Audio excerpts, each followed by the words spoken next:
Hello అండి, welcome back to our channel. ఈరోజు story villain husband episode 2. ఇక స్టోరీలోకి వెళ్తే, ఆద్య అరుపుకి మహదీర్తో పాటుగా శైలజ కూడా ఫాస్ట్గా సెకండ్ ఫ్లోర్కి స్టెప్స్ ఎక్కుతూ తన డోర్ ఓపెన్ చేసిన వారికి చెమటలతో తడిచిపోయిన కూతురి మొహాన్ని, తన కళ్ళల్లో కంగారుని చూసి ఒకరిని ఒకరు చూసుకొని ఆద్యకి చెరో పక్క చేరి, అమ్మో, అది Aadya nickname, are you all right అని కంగారుగా అడుగుతారు. తన పేరెంట్స్ని చూసిన ఆద్య తన టెన్షన్ కనిపించకుండా కవర్ చేస్తూ నుదుటి మీద పడ్డ స్వెట్ అరచేతులతో తుడుచుకుంటూ నథింగ్ డాడ్ అని దిక్కులు చూస్తూ లిజాని చూసి భయమేసి అలా అరిచానంటూ కవర్ చేయడానికి ట్రై చేస్తుంది. బట్ తన అబద్ధం చెప్తుందని ఇట్టే కనిపెట్టేస్తాడు మహదీర్. లిజాన్ని చూసి అరవడానికి you are not a kid, grow up Ammu అని అసహనంగా అంటున్న శైలుని చూసి ఆద్య మొహాన్ని చిరాగ్గా పెట్టుకుంటూ, మమ్మీ ప్లీజ్, నీ క్లాస్ వినే ఓపిక నాకు లేదు, ఐ వాంట్ సమ్ స్పేస్ అంటూ బాల్కనీలోకి వెళ్ళిపోతుంది. ఇప్పుడు నేనేమన్నానని అంత కోపం అంటూ వెనుకనే వెళ్తున్న శైలు చేయి పట్టుకొని ఆపేసి, తన మూడ్ బాలేదు శైలు, కాసేపు వదిలే, తనే సెట్ అవుతుంది. మ్యారేజ్ ఆపడానికి ఎన్ని డ్రామాస్ ప్లే చేసినా మ్యారేజ్ అయితే ఆగదు. చెప్పండి మీ ముద్దుల కూతురికి, డే బై డే మరి కిడ్లా బిహేవ్ చేస్తుంది అని తిడుతూ శైలు కిందకి వెళ్ళగానే మహదీర్ ఆద్య దగ్గరికి వెళ్తాడు. బాల్కనీలో నిల్చుకొని గార్డెన్ వైపు చూస్తున్న ఆద్యాని చూసి తన తల నిమురుతూ, నువ్వింకా మైథిలిని మర్చిపోలేదా ఆద్య అని అడుగుతాడు. అంత ఈజీగా మర్చిపోవడానికి మైథిలి నాకు ఫ్రెండ్ మాత్రమే కాదు dad, she is more than friend to me. నా కళ్ళ ముందే ప్రాణం పోయింది, అది నేను ఎలా మర్చిపోగలను? అందుకే దానికి రీజన్ అయిన తన హస్బెండ్ను, ఇన్లాస్ను కోర్టు దాకా తీసుకువెళ్ళాను. వాళ్లకు శిక్ష పడేలా చేసి మైథిలి పడ్డ బాధ వాళ్ళు కూడా అనుభవించేలా చేశాను. బట్ ఎంత చేసినా నాకు మైథిలి లేదు అన్న నిజాన్ని నమ్మడానికి ధైర్యం సరిపోవడం లేదు. ఆద్య, బీ బ్రేవ్ మా, అన్నిటిలో ఎంతో ధైర్యంగా ఉండే నువ్వు ఈ విషయంలో ఇలా వీక్ అవ్వడం నాకు నచ్చడం లేదురా. ఐ నో మైథిలి చనిపోవడానికి నువ్వు ఎంతగా ఫీల్ అవుతున్నావో, మేము కూడా అంతే ఫీల్ అవుతున్నాం. But life should be move on కదా, పోయిన వాళ్ళతో మనం కూడా వెళ్ళలేం కదా. సో తననే తలుచుకుంటూ నువ్వు బాధపడితే అది మైథిలికి కూడా నచ్చదు. అది సరే కానీ మమ్మీ చెప్పిన దాని గురించి నువ్వు ఏం థింక్ చేసావురా?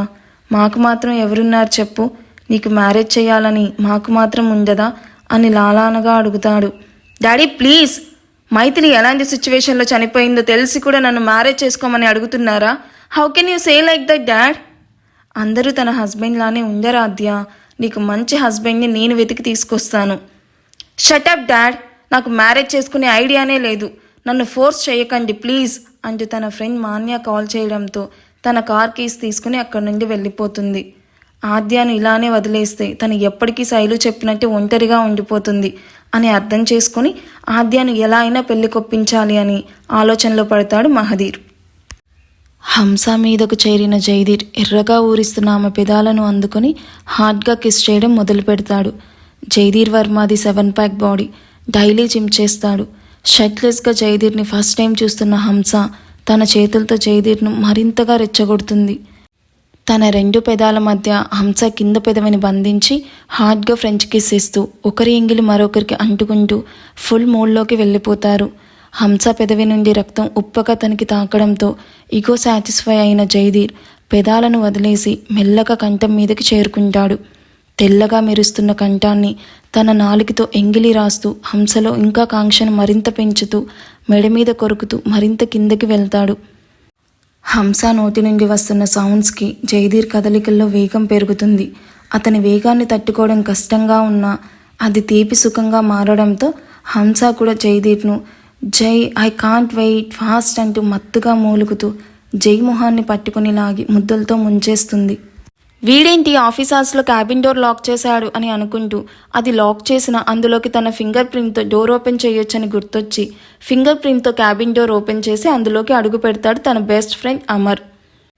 ఆఫీస్కి నన్ను రమ్మని చెప్పి వీడెక్కడికి వెళ్ళాడు అని అనుకుంటూ క్యాబిన్ మొత్తం చూస్తున్న అమర్కి పర్సనల్ బెడ్రూమ్ కాస్త ఓపెన్ చేసి ఉండడంతో లోపలేమైనా ఉన్నాడా అనుకుంటూ డోర్ ఓపెన్ చేసి లోపలికి వెళ్ళిన తనకి జై మీద హంసాని వితౌట్ డ్రెస్, అట్లీస్ట్ బెడ్షీట్ కూడా లేకుండా కనిపించడంతో షాక్ అవుతూ ఫాస్ట్గా ఆ రూమ్ డోర్ క్లోజ్ చేసి క్యాబిన్లోకి వచ్చి తల పట్టుకొని చిరాగ్గా కూర్చుంటాడు. సార్ మీరెప్పుడొచ్చారు? జై సార్ ఎవరిని తన క్యాబిన్లోకి తను పిలిచే వరకు అలో చేయొద్దని చెప్పారు. ప్లీజ్ సార్ మీరు రాండి, ఆయన చూస్తే నా మీద ఫైర్ అవుతారని. జై మీదున్న భయంతో ఎక్కడ తను వచ్చేస్తాడో అని కంగారుతో చెప్తాడు జై పిఏ చారి. ఏమయ్యా చారి, నేను ఆల్రెడీ ఆ దరిద్రాన్ని చూశానులే గాని బాగా తలనొప్పిగా ఉంది, వెళ్ళి కాఫీ చెప్పు. అలాగే మెహతా గ్రూప్ ఆఫ్ ఫైల్స్ కూడా తీసుకునిరా. హో, ఆల్రెడీ చూసేశారా? అయినా ఈయనకు తెలియందేముంది జై సార్ గురించి, మొత్తం తెలుసు. సార్ ఏదైనా అన్నా ఈయనే చూసుకుంటాడు అనుకొని ఓకే సార్ అంటూ ప్యూన్తో కాఫీ తెప్పించిన తను అమర్ చెప్పిన ఫైల్ తీసుకురావడానికి వెళ్తాడు. ఇదిగోండి సార్ మీరు అడిగిన ఫైల్ అని ఫైల్ అమర్కి అందిస్తూ జైదీర్ చేయి దగ్గర పడున్న హంస టాప్ని చూసి, హోరి దేవుడా, ఈయన రూమ్లోకి వెళ్లేదాకా కూడా ఆగలేకపోయాడా అని తల కొట్టుకుంటూ ఆ టాప్ని లెఫ్ట్ హ్యాండ్తో తీసి డస్ట్బిన్లో వేసి హ్యాండ్ వాష్ చేసుకుని వస్తాడు. అమర్ కాఫీ సిప్ చేస్తూ, చారి, లోపల జైతో పాటు ఉన్న అమ్మాయి ఎవరు? అదేంటి సార్, మీరు చూశానన్నారు, మళ్ళీ ఎందుకు నన్ను అడుగుతున్నారు? ఆ ఏ సర్టిఫికేట్ సినిమా చూడలేక వెంటనే వచ్చేసాను కానీ ఆ అమ్మాయి ఎవరు? అదే సార్, మీరు ఎప్పుడొచ్చినా అడుగుతూ ఉంటారు కదా, హంస, తనే లోపలుంది. వాట్? తనా? హో షట్ అని తల కొట్టుకుంటూ, అది దాని వర్క్ చేసుకోకుండా వీడినెందుకు గెలికింది? అసలు ఏం జరిగింది చారి? నాకు కూడా తెలియదు సార్. ఆఫీస్కి రాగానే సార్ అర్జెంటుగా సైన్ చేయాల్సిన ఫైల్స్ని పంపించమని చెప్పాడు. నేను అవి తీసుకుని వస్తూ ఉండగా 1 అవర్ వరకు డిస్టర్బ్ చేయకు అని కాల్ చేశాడు. నేను సార్ క్యాబిన్కి ఎవరు వెళ్ళారు అని ప్యూన్ అడిగితే హంస అని చెప్పాడు. ఏంటి చారి, మీ ఆఫీస్లో one of the beautiful girl తను. రేపో మాపో డేట్కి తీసుకెళ్దామని ప్లాన్ కూడా చేశాను అని తల పట్టుకొని కూర్చుంటాడు. అమర్ ఫేస్ ఎక్స్ప్రెషన్స్కి నవ్వొస్తుంటే కష్టంగా కంట్రోల్ చేసుకుంటూ, జై సార్ గురించి తెలిసిన మీరే ఇక్కడ వర్క్ చేసే అమ్మాయిని డేట్కి తీసుకెళ్లాలనుకుంటున్నారా? మీరు ఇలా అనుకోవడం 7th టైం సార్. మీరు ఏ అమ్మాయిని లైక్ చేసినా అదేంటో నెక్స్ట్ వీక్లోనే జై సార్తో కమిట్ అయిపోతున్నారు అని చాలా ఇన్నోసెంట్గా చెప్తాడు. చారి వెటకారానికి ఒళ్ళు మండుతుంటే, వీడికి ఎప్పుడు ఎవరు నచ్చుతున్నారో నాకెలా తెలుస్తుంది? నా కర్మ కొద్దీ నాకు నచ్చిన అమ్మాయిలే వీడికి కూడా నచ్చుతున్నారు. ఆ తర్వాత అయినా వీళ్ళని చూసి నేత్రానందం పొందుదామా అనుకుంటే ఆ తర్వాత వాళ్ళ అడ్రస్ కూడా ఉండరు. అది సరే కానీ హంస ఊస్టింగ్ ఆర్డర్స్ రెడీ చేసావా అని అసహనంగా అడుగుతాడు అమర్. ఇప్పటి వరకు ప్రిపేర్ చేయకుండా ఎందుకుంటాను సార్, ఎప్పుడో ప్రిపేర్ చేశానని జై టేబుల్ మీద పేపర్స్ చూపిస్తాడు. వీళ్ళు ఇలా మాట్లాడుకుంటూ ఉండగా blue colour royal suit buttons పెట్టుకుంటూ సిగరెట్ పొగ వదులుతూ క్యాబిన్లోకి ఎంటర్ అవుతాడు జైధీర్ వర్మ. తనను చూసి చారి స్టిఫ్గా నిల్చుకుంటే అమర్ జై వైపు కోపంగా చూస్తూ ఉంటాడు. సార్ మీరు అడిగిన ఫైల్స్ అని జై చైర్లో కూర్చున్న తర్వాత తన ముందు ఫైల్స్ పెడుతున్న చారీ వైపు ఐబ్రో రైస్ చేసి చూస్తూ ఫాట్ మని చంప పగలగొడతాడు జై. నేను చెప్పే వరకు నా క్యాబిన్లోకి రావద్దని చెప్పానా లేదా? అయినా ఎందుకు వచ్చావు? స్పీక్ అవుట్ అంటూ గట్టిగా అడుగుతున్న జై వాయిస్కి భయపడుతూ, నేను కావాలని రాలేదు సార్, అమర్ సార్కి మీరు డిస్టర్బ్ చేయొద్దని చెప్పడానికి వచ్చాను. ఈలోపే మీరు వచ్చేశారు. Just shut up and get out అంటూ చారీ భయపడుతూ బయటకు వెళ్ళగానే తన వైపే సీరియస్గా చూస్తున్న అమర్ వైపు యాటిట్యూడ్ లుక్ ఇస్తూ తను సైన్ చేయాల్సిన ఫైల్స్లో సైన్ చేస్తూ ఉంటాడు. చారీని కావాలని ఎందుకు కొట్టావురా? పాపం ఇందులో తన తప్పేమీ లేదు. అది తెలిసినా కూడా నువ్వెందుకు కొట్టావు? నా ఆఫీస్లో వర్క్ చేసేటప్పుడు కళ్ళు ఒళ్ళు మాత్రమే కాదు, నోరు కూడా కంట్రోల్లో పెట్టుకోవాలి. నేను లోపలున్నా అన్న ధైర్యంతో మీరు అడ్డమైన చెత్తంతా డిస్కస్ చేశారు. అది నాకు తెలియదనుకుంటున్నావా? ఇది నా ఆఫీస్. ఇక్కడ నేను అడిగిన దానికి మాత్రమే ఆన్సర్ చెప్పడానికి నోరు తెరవాలి, లేదా ఇదే రిపీట్ అవుతుంది. అయినా చారీని టాలరేట్ చేస్తుంది డాడ్ కోసం, లేదా తన ప్లేస్లో ఎప్పుడో వేరేవాడు వచ్చేవాడు. నీ తిక్క బిహేవియర్కి చారీ కాబట్టి బేర్ చేస్తున్నాడు. తన ప్లేస్లో ఇంకెవరైనా ఉంటే ఈ పాటికి నువ్విచ్చే స్ట్రెస్కి తట్టుకోలేక పిచ్చివాడైపోయి వాడెవడో వాడికే తెలియని స్టేజ్కి వచ్చేసేవాడు. యూ ఫూల్, నిన్ను రమ్మని చెప్పింది ఇలాంటి వేస్ట్ టాపిక్ గురించి డిబేట్ పెట్టుకోవడానికి కాదు, మల్హోత్రా ప్రాజెక్ట్ గురించి డిస్కస్ చేయడానికి అని అంటూ ఉండగా నీట్గా హార్డ్గా డ్రెస్అప్ అయ్యి హెయిర్ సెట్ చేసుకుంటూ వయ్యారంగా క్యాట్వాక్ చేస్తూ మోడల్ లాగా అక్కడికి వస్తుంది హంస. హంస ఫేస్ చూస్తేనే తెలుస్తుంది లోపల జై ఏ లెవెల్లో పర్ఫామ్ చేశాడో అనేది. తన నెక్ మీద కనిపిస్తున్న హిక్కీస్ను చూసి మొహాన్ని చిరాక తిప్పుకుంటాడు అమర్. అమర్ మొహాన్ని చూసి నవ్వుకొని హే బేబ్ కమ్ అంటే జై పిలవగానే తన అందానికి పడిపోయాడు అని నవ్వుకొని యా అంటూ ఒంట్లో ఓపిక లేకపోయినా స్టైల్గా నడుచుకుంటూ వచ్చి జై పక్కనే నిల్చుకుంటుంది. తను హిప్ పట్టుకొని దగ్గరికి లాక్కొని తన ఒళ్ళోకి లాక్కొని 5 minutes డీప్ కిస్ చేశాక ఆర్ యూ ఓకే అంటూ సైడ్ స్మైల్తో అడుగుతాడు. ఓకే జై, నైట్కి పబ్కి వెళ్దామా అని హస్కీగా అడుగుతున్న హంసాని చూసి గెటప్ అంటూ బేస్ వాయిస్తో చెప్తాడు. అది విన్న హంస గుండె అదరడంతో ఫాస్ట్గా పైకి లేచి ఇప్పటి వరకు బాగానే ఉన్నావుగా, సడన్గా ఏమైంది జై అంటూ తన భుజం మీద చేయి వేస్తుంది. Bloody beach, how dare you to touch me హా అంటూ ఆవేశంగా పైకి లేచి హంస గొంతు పట్టుకొని అలాగే వెనక్కి నెడుతూ గోడకి ఆనిచ్చేసి తన కళ్ళల్లోకి చూస్తూ, call me sir, don't call me జై, ఇట్స్ క్లియర్ అంటూ కోపంగా చెప్తాడు. తను మధ్యలోకి వెళ్తే హంస ప్లేస్లో తనుంటాడని తెలిసిన అమర్ ఇయర్ బడ్స్ పెట్టుకొని జబర్దస్త్ షోలో ఆది స్కిట్ చూస్తూ నవ్వుకుంటూ ఉంటాడు. ఐఎమ్ సారీ సార్ అంటూ కష్టంగా ఊపిరి తీసుకుంటూ చెప్తున్న హంసాని చూసి తనను విసురుగా దూరంగా నెట్టేసి తన మీదకి కొన్ని పేపర్స్ విసిరేస్తాడు. తన బ్రీతింగ్ నార్మల్ స్టేజ్కి వచ్చాక జై వైపు టెన్షన్గా చూస్తూ ఆ పేపర్స్ వైపు చూస్తుంది.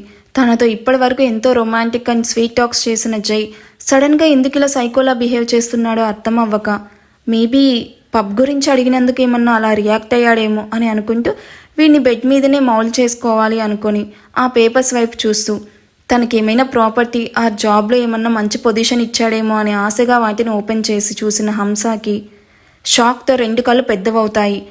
జాబ్ నుండి తనని టర్మినేట్ చేస్తున్నట్టుగా ఉన్న పేపర్స్ చూసి, సార్ ఏంటిది, నన్ను జాబ్ నుండి తీసేయడం ఏంటి, ఎవరికో ఇవ్వాల్సిన పేపర్స్ నాకు ఇచ్చినట్టున్నారు, చెక్ ఇట్ వన్స్ అని లేచి నిలబడి జై వైపు కంగారుగా చూస్తూ ఉంటుంది. ఆ పేపర్స్ మీద నేమ్ ఉండే ఉంటుంది కదా, కళ్ళు బాగానే ఉన్నాయి కదా, లుక్ ఎట్ దేర్ అని అంతే యాటిట్యూడ్గా ఆన్సర్ ఇస్తున్న జైని చూసి అక్కడ కనిపిస్తున్న నేమ్ తనదే అండ్ ఈ ఆఫీస్లో హంస అనే నేమ్తో తన నేమ్ మాత్రమే ఉండడం వల్ల జై వైపు కోపంగా చూస్తూ, this is not a fair sir, నాకు ఈ కంపెనీలో 3 years వరకు బాండ్ ఉంది, ఎలాంటి రీజన్ లేకుండా ఎలా నన్ను టర్మినేట్ చేస్తున్నారు? అచ్చా, నా ఆఫీస్లో నేను పెట్టిన రూల్స్ గురించి నన్నే క్వశ్చన్ చేస్తున్నావా? Okay listen, this is my office, ఇక్కడ ఎవరినైనా ఎప్పుడైనా జాబ్ నుండి తీసేసే రైట్స్ నాకుంటుంది. అలాగే నిన్ను తీయడానికి రీజన్ అంటూ హంస ముందుకొచ్చి నిల్చుకొని, నా కింద వర్క్ చేసే వాళ్ళు ఎవరైనా సరే నా ముందు తల వంచుకొని ఉండాలి, కానీ నన్ను కంట్రోల్ చేయాలి అనుకుంటే ఎవరికైనా ఇదే పరిస్థితి. నువ్వు అనుకోవచ్చు అదేదో డైరెక్ట్గా నన్ను తీసేయొచ్చు కదా అని, అలా చేస్తే నా ఈగో ఎలా సాటిస్ఫై అవుతుంది చెప్పు, అందుకే ఇలా దెబ్బ కొట్టా. ఇంకెప్పుడు నన్ను కంట్రోల్ చేయాలని చూడకు అండ్ ఆ థాట్ నీ మైండ్లో నుంచి తీసేసాయి. అలా వచ్చిందో అదే నీ last day and now get out. Sir please, ఇంకెప్పుడు మీ గురించి అట్లీస్ట్ థింక్ కూడా చెయ్యను, ప్లీజ్ ఫర్గివ్ మీ సార్ అంటున్న హంసాని చూసి ఈవిల్ స్మైల్ ఇస్తూ తన పర్సనల్ బాడీగార్డ్ అయిన జమ్స్కి కాల్ చేసి తను రాగానే దీన్ని ఆఫీస్లో ఎవరికి కనిపించకుండా బయటకు తోసేయి అండ్ ఇది ఆఫీస్లో ఎవరితో కూడా కాంటాక్ట్లో ఉండడానికి వీల్లేదు అని చెప్పడంతో షూర్ సార్ అంటూ జైని బ్రతిమలాడుతున్న హంసాని నోరు మూసి భుజాన్ని పట్టుకుని అక్కడి నుండి ఎంత ఫాస్ట్గా వచ్చాడో అంత ఫాస్ట్గా తీసుకెళ్ళిపోతాడు. నువ్వు ఇక చేంజ్ అవ్వవా జై, పాపం తన లైఫ్ మీద దెబ్బ కొట్టావు, ఇంకెప్పుడు తనకి జాబ్ కూడా రాకుండా చేసావు కదరా, ఇంత సాడిస్ట్ ఏంట్రా నువ్వు? నా గురించి తెలిసి కూడా ఈ సిల్లీ క్వశ్చన్ అడుగుతున్నావా? అయినా దాని గురించి అంత పాజిటివ్గా ఏం మాట్లాడుకు, అదేం పెద్ద పతివ్రత ఏం కాదు, దానికి ఆల్రెడీ 4 బాయ్ ఫ్రెండ్స్ ఉన్నారు. అలాంటి బీచ్తో నువ్వు డేట్కి వెళ్లకుండా నిన్ను నేనే సేవ్ చేశాను, నువ్వు నాకు థ్యాంక్స్ చెప్పాలి. అబ్బచా అన్నట్టు లుక్కిస్తున్న అమర్ మీదకు ఫైల్స్ విసిరి కొట్టి, సరే పద రేపు మాయా బర్త్డే కదా ఏదైనా గిఫ్ట్ తీసుకుందామంటూ అమర్ ప్రాజెక్ట్ గురించి డిస్కస్ చేద్దామంటున్నా కూడా తనను కారులోకి నెట్టేసి షాపింగ్ మాల్కి స్టార్ట్ అవుతారు. Back to our heroine. What is this Manya, నా మూడ్ బాగాలేదంటే వినకుండా ఎందుకు ఇలా షాపింగ్కి తీసుకొచ్చావు అని చిరాక కారు నుండి దిగుతూ అడుగుతుంది ఆద్య. మూడ్ బాగాలేదు కాబట్టి చేంజ్ అవ్వడం కోసం షాపింగ్కి తీసుకొచ్చాను, నువ్వు ఇంకేం మాట్లాడకుండా పదా అంటూ ఆద్యతో కలిసి షాపింగ్ మాల్లోకి ఎంటర్ అవుతుంది. అట్ ది సేమ్ టైం మన యారగెంట్ హీరో కూడా అదే షాపింగ్ మాల్ ముందు కారు ఆపుతాడు. తర్వాత ఏం జరిగింది అనేది మనం ఫ్రైడే చూద్దాం. సో అప్పటి వరకు మీరైతే వెయిట్ చేయాల్సిందే. ఈ ఎపిసోడ్ మీకు ఎలా అనిపించిందో నాకు కామెంట్స్లో చెప్పండి. అండ్ ప్లీజ్ వీడియో చూసాక లైక్ చేయడం మాత్రం మర్చిపోవద్దు. ప్లీజ్ అబ్బా లైక్ చేయొచ్చు కదా. Thank you for watching. Bye.